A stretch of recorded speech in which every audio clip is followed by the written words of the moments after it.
Hidayah setidaknya memiliki 3 makna utama. Saya ulang, setidaknya memiliki 3 makna utama. 1, hidayah bisa berarti bimbingan Allah yang memudahkan seseorang untuk beribadah. Bimbingan Allah yang memudahkan seseorang untuk ibadah. Jadi kalau sudah mendapatkan hidayah ini, gampang, sholat gampang, enak. Bahkan sebelum waktu sholat sudah nanya, jam berapa sholatnya?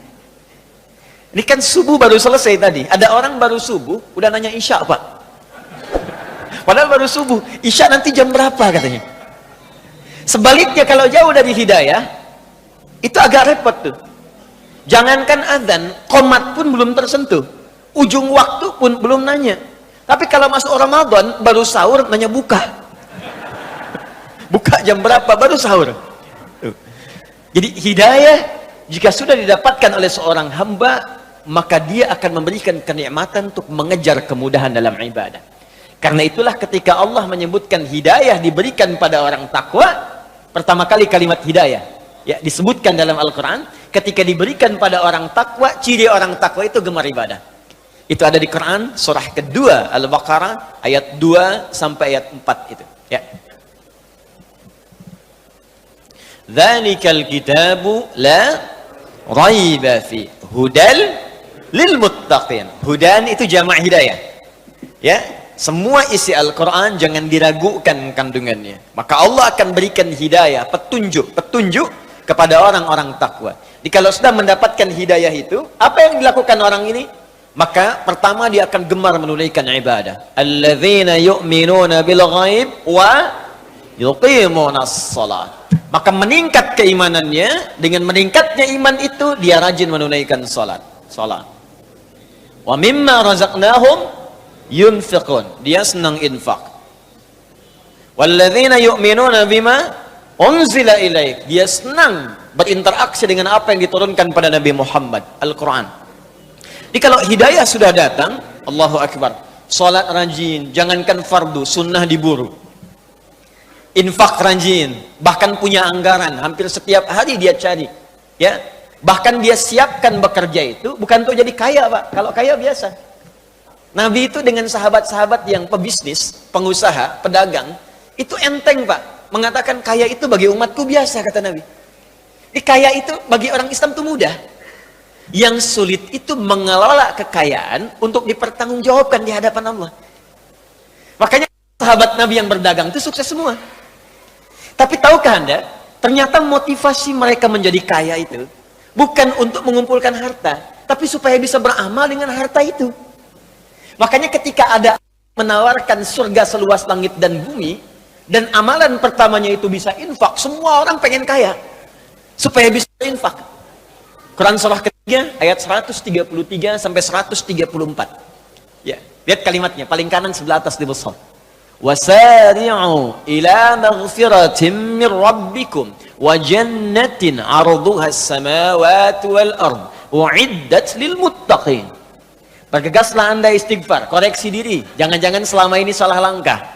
Salah langkah menggunakan harta, salah langkah mengamalkan ilmu, salah langkah menggunakan tubuh kita. Kaki salah langkah, mata salah pandang, tangan salah bergerak. Hati-hati.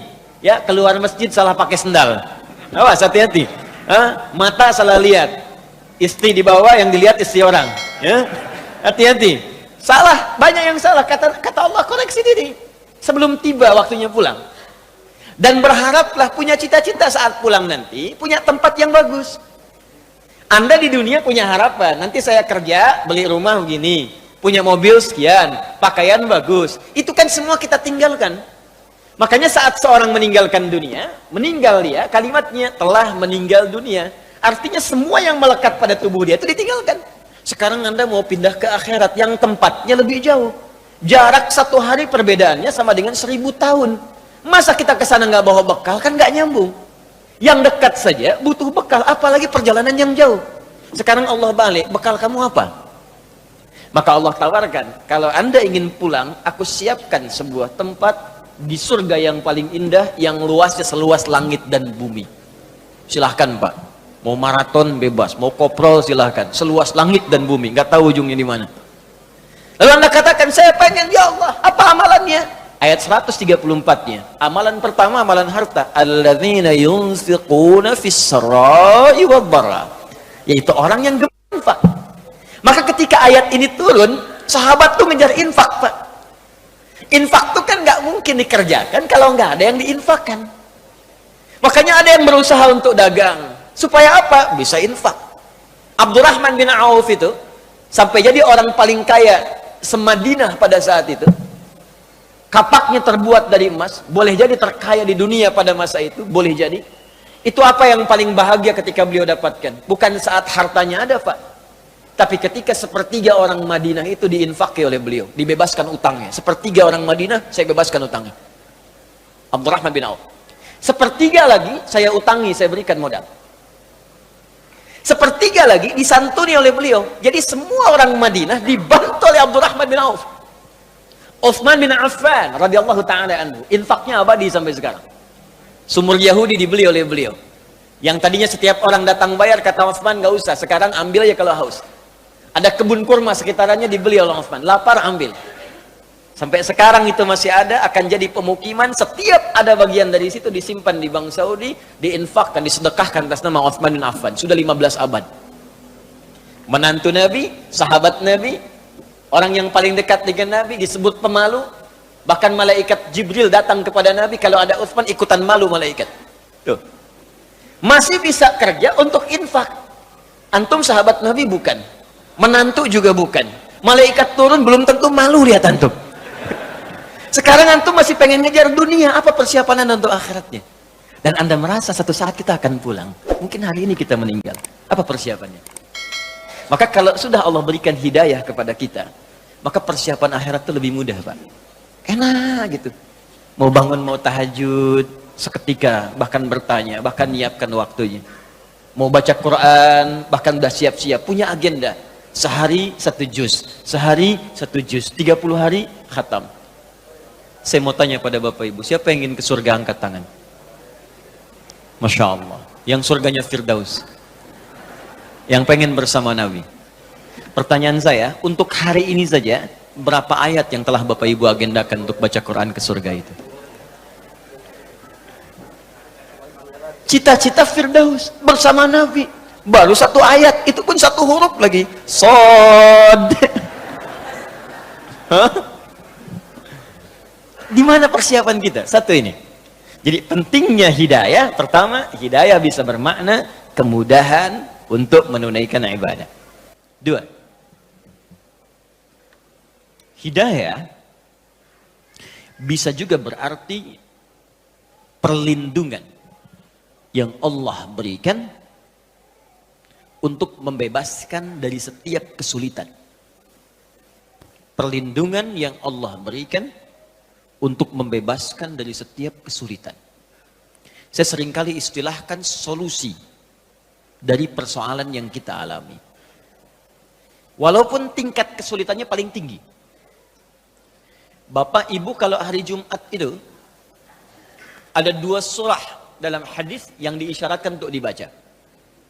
1 ada Yasin, yang kedua ada Al-Kahf. Al-Kahfi, apa artinya Al-Kahfi? Gua. Kenapa disebut surat gua Al-Kahf? Karena ada kisah yang terkait dengan gua itu. Jadi gua itu bahasa Arabnya ada 2. Ada gharun, seperti di At-Taubah saat Nabi dikejar-kejar oleh orang-orang Quraisy dan bersembunyi di gua Thur. Maka Allah menurunkan sebuah kisah menyampaikan pada kita, idhuma fil ghar, gharun, idh yaqulu li sahibi la tahzan innallah.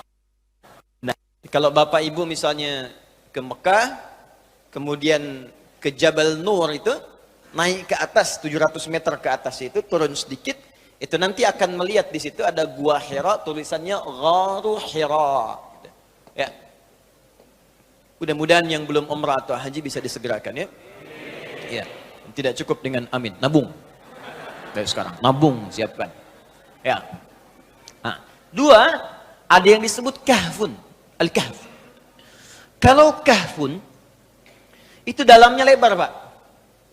Agak besar guanya. Sehingga yang masuk itu tidak hanya 1, 2.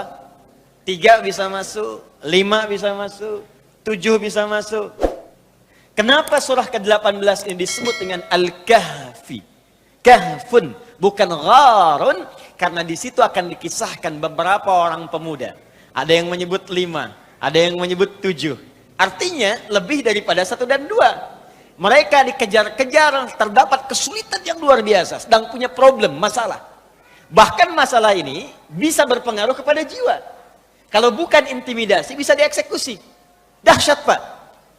Anda bayangkan, mohon maaf ya, beberapa orang pemuda sedang bertarung dengan nyawa. Kesulitannya itu bukan kesulitan biasa. Bukan kesulitan sekedar harta benda, pekerjaan yang belum didapat, uang bulanan yang belum diraih, kesulitan di perjalanan yang terkadang dengan macet. Bukan, taruhannya nyawa. Kalau ketahuan, selesai eksekusi. Kesulitan tingkat tinggi. Lalu mereka berlindung, datang, masuk ke dalam sebuah gua.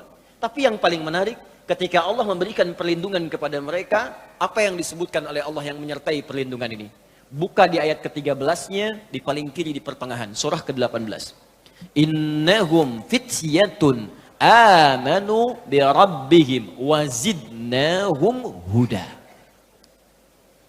Mereka itu para pemuda yang sedang mengalami kesulitan luar biasa. Bahkan bertarung dengan nyawa. Taruhannya eksekusi. Tapi dia beriman kepada saya, kata Allah. Beriman kepada Rabbnya, yang disebutkan Rabb. Sifat rububiyahnya masuk di situ. Yang merawat, melindungi, memberikan bekal, mencukupkan, memberikan kenikmatan. Ketika dia beriman kepada saya, kata Allah, zidnahum huda. Aku tambahkan hudan. Jamak dari kata hidayah adalah hudan. Ketika aku berikan hudan, aku lindungi dia. Bahkan kami tautkan hati mereka. Warabatna ala qulubihim. Kami berikan kekuatan, konsistensi dalam hati mereka, dan dapat perlindungan kemudian di gua itu. Saking nikmatnya kalau sudah mendapatkan perlindungan dari Allah, Bapak Ibu sekalian, semua masalah selesai. Saya tanya pada Anda ya, maaf nih, maaf sekali. Di gua, senikmat-nikmatnya tinggal di gua, dengan tinggal di rumah, nyaman mana? Rumah. Kalau di gua itu alas tidurnya itu empuk atau kasar? Kasar, keras. Gelap atau terang? Gelap. Kok bisa ada orang tinggal di gua, katanya tempatnya keras, kasar, gelap. Tapi saking nikmatnya, tidur sampai 309 tahun.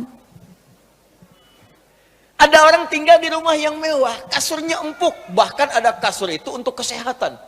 Kamarnya fasilitas lengkap. Tapi setiap 30 detik bangun.